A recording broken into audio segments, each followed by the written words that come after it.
Bonjour à tous et à toutes, je suis aujourd'hui en compagnie de Véronique et Jean-Pierre. Bonjour à vous deux. Bonjour. Pouvez-vous vous présenter individuellement ?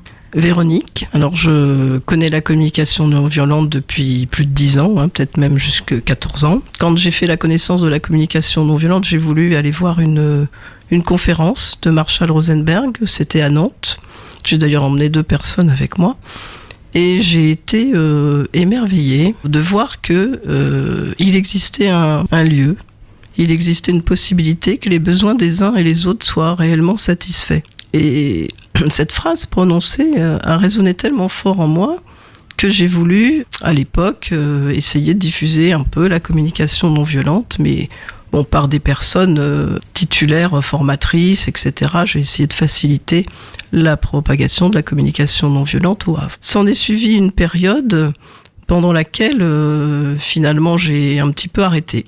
Je me suis recentrée sur mon métier et pendant quelques années, donc je n'ai pas vraiment, mis à part le fait qu'effectivement j'essayais de mon côté d'utiliser toujours le processus, je n'ai pas vraiment continué à en parler.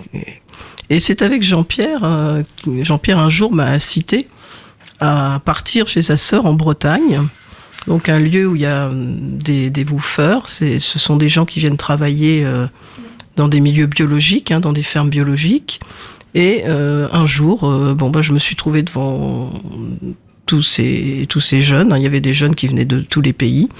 Et j'ai présenté la communication non violente. Là, je m'étais bien préparée. Et disons que j'ai eu beaucoup de satisfaction. Les gens étaient très contents, posaient des questions. J'ai essayé de leur donner des petites... des pistes par internet pour pouvoir continuer à...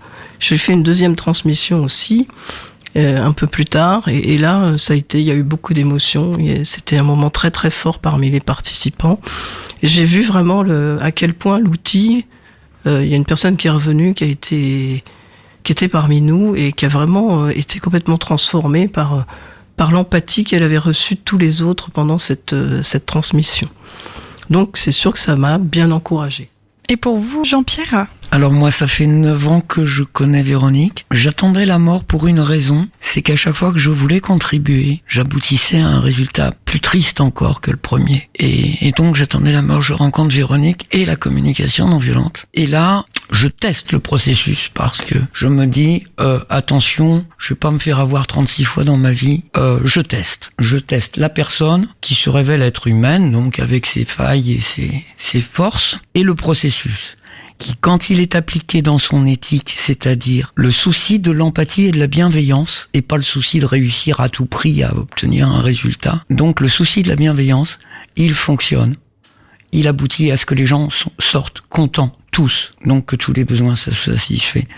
Et alors j'évolue dans ce processus, et je me dis, la vie est possible, alors, dans la bienveillance vis-à-vis de soi-même et vis-à-vis des autres. Pour nos auditeurs, est-ce que l'un d'entre vous peut expliquer ce que c'est exactement la communication non violente ? Parce que je ne l'ai pas encore précisé, mais vous allez organiser donc une transmission très prochainement sur le thème de la non-violence. Alors, qu'est-ce que c'est la non-violence ? La communication non-violente ? C'est surtout, le processus de communication non-violente a été inventé par Marshall Rosenberg, donc PhD. Donc quand il était enfant, il a été confronté à la violence, d'une part parce qu'il était juif et que pour ça, gratuitement, à la sortie de l'école, les jeunes sont venus lui taper dessus, tout simplement.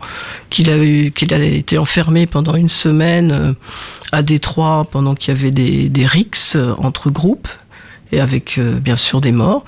Et il s'est beaucoup posé de questions par rapport à la violence. Mais pourquoi cette violence ? Pourquoi certaines personnes agissent d'une manière violente sans même profiter d'attitudes négatives vis-à-vis des autres ? Et pourquoi d'autres exercent une bienveillance en toute manière et cherchent toujours à être à l'appui de l'autre avec sourire, avec beaucoup de joie dans cette bienveillance. Et c'est ce processus-là, effectivement, qu'il a créé, qui est un processus en plusieurs étapes et que j'ai à cœur de pouvoir expliquer à toute personne qui a envie de le pratiquer pour toute la joie, tout ce qui peut être utile pour chacun d'entre nous, justement, pour déconditionner des choses qui nous apportent de la souffrance, tout simplement.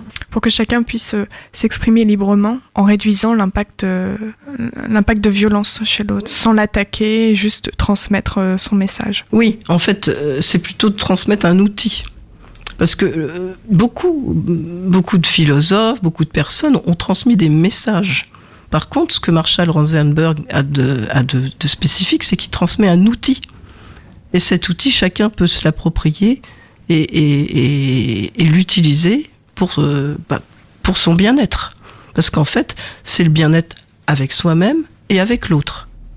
C'est pas l'un sans l'autre, c'est les deux. C'est ça qui est important. Oui, enfin, c'est-à-dire que j'ai commencé à apprendre le processus. Donc, pour apprendre le processus, donc ça vous intéresse peut-être. Donc, j'ai fait déjà les 3 premiers modules. Ce sont des modules de 2 jours, donc qui donnent la validation à des modules complémentaires, c'est-à-dire des modules spécialisés, par exemple, sur l'estime de soi. J'ai fait un module sur l'estime de soi. Donc, j'ai fait aussi un module, d'ailleurs, c'est un module sur éduquer sans punition ni récompense. C'était avec Marshall Rosenberg. J'étais allée pour apprendre, parce que ça m'intéressait aussi de voir comment ça fonctionnait. Et j'ai fini par faire un IT, c'est-à-dire International Intensive Training. Et donc l'IT est la porte donc qui permet après de devenir formateur, formatrice en communication non violente et donc d'enseigner la communication non violente.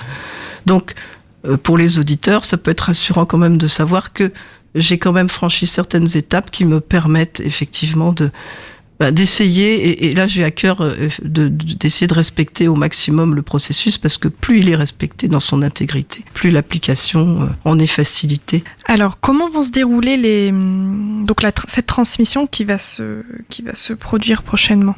Alors, au niveau du déroulement, la date, donc ça sera lundi prochain.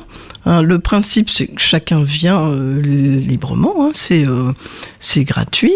Moi, je présente le processus et le but, c'est d'arriver pendant le temps imparti à présenter l'intégralité du processus pour que les gens puissent à la fois au besoin poser des questions, mais aussi essayer de rentrer dans ce processus par une des étapes, pour ressentir en soi-même exactement comment ça fonctionne.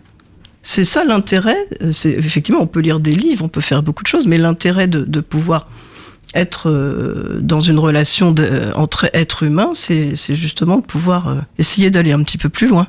Alors justement, je vais me tourner vers vous, Jean-Pierre, pour savoir exactement quand. Déjà, la date, on avait dit lundi prochain, donc c'est le 25 février. Où va se passer la transmission ? Alors la transmission, nous avons l'immense privilège que les gens du fort nous prêtent la halle du fort de Tourneville, que je trouve magnifique. Ça va se passer là, donc d'une façon, comme disait Véronique, gratuite, parce qu'elle nous est prêtée gracieusement par les gens du fort, à qui j'exprime toute ma gratitude, bien sûr.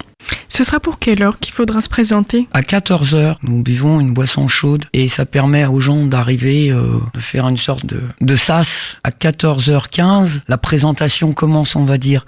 Chacun va pouvoir se présenter et après, la transmission elle-même va pouvoir commencer. C'est ouvert à tout le monde ? Bien sûr, la communication non violente, les enfants la comprennent très vite. Les adultes ont un peu plus de difficultés, bien sûr, en raison de leur apprentissage. Bien sûr, tout individu désireux d'approcher le processus est le bienvenu. Est-ce qu'il faut s'inscrire avant de venir ? Absolument pas. Le mot de la fin, ça serait merci. Merci de nous avoir accueillis dans vos locaux, de nous avoir permis d'essayer d'exprimer le plus possible pour que vos auditeurs puissent avoir les bonnes informations et que ceux qui peuvent être intéressés puissent se présenter lundi prochain à la halle. Voilà, merci beaucoup. Merci à vous. Je voudrais juste faire une petite halte. Donc pour ceux que ça intéresse, le livre de Marshall Rosenberg, donc c'est le fondateur de la communication non violente. Vous pouvez lire son livre, donc l'un des premiers qu'il a écrit, on va dire le texte fondateur entre guillemets. Les mots sont des fenêtres entre parenthèses ou bien ce sont des murs. Initiation à la communication non violente. Édition La Découverte. Merci à tout le monde pour votre attention et très bonne journée à vous.